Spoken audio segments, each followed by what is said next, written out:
5:22. אני בדרך לשום מקום. עשיתי 137 קילומטר. 5:22, השמש עדיין מטגנת אותי, כאילו אין פה שעות נעימות יותר. ותראו איפה אני נמצא. תראו איזה חרא של מקום מגעיל. ואני פשוט סובל פה. כבר שתיתי איזה 4-5 ליטר מים. חום אימים. אין כלום. פשוט כלום. ויש לי עוד יום ארוך. בטירוף ארוך. וזהו, צילמתי בשביל לזכור את החרא הזה. וכמה רע היה לי פה. אני שוקע פה באבק, בפודרה האינסופית הזאת עם הרגליים, עם האופניים.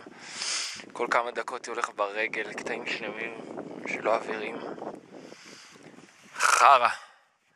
חרא של מקום אכזרי. בלי רחמים. זהו, כללה על מי שיגור פה.